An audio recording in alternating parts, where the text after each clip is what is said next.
Alors pour réaliser une pâte brisée, il vous faudra pour 8 personnes 250 g de farine. Déposez votre farine dans un grand récipient.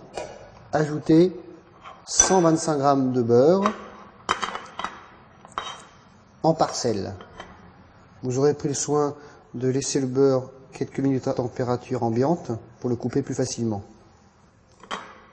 Du bout des doigts, mélangez le beurre à la farine.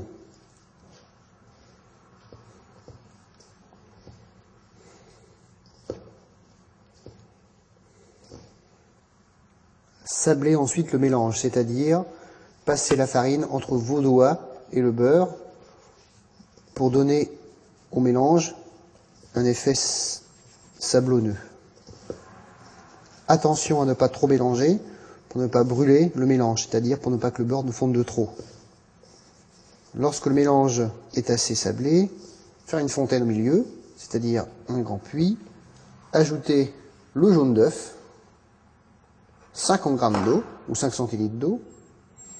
La quantité d'eau peut être variable selon la qualité de votre farine. Mélangez le jaune à l'eau. Ajoutez une pincée de sel. Mélangez de nouveau et incorporez la farine à ce mélange. Cette action doit être très rapide.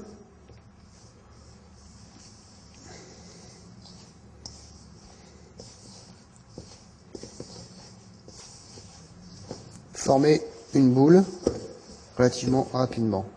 Pour incorporer la totalité du beurre à la farine, sur votre plan de travail, déposez la boule de pâte et fraisez, c'est-à-dire avec la paume de la main, venez appuyer sur la pâte pour pouvoir incorporer le beurre.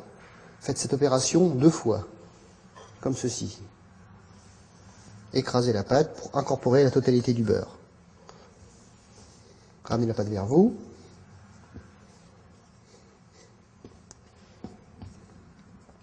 Fraisez une seconde fois. Incorporez le beurre à la farine.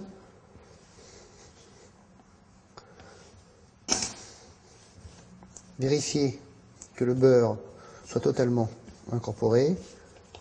Moulez votre pâte. Vous pouvez aromatiser votre pâte brisée. Dans ce cas, faites-le lorsque vous mettez la farine et le beurre. Ajoutez une cuillère à café ou une cuillère à soupe de pavot, de muscade, d'origan ou de cumin. Et réservez-la au frais dans un film alimentaire.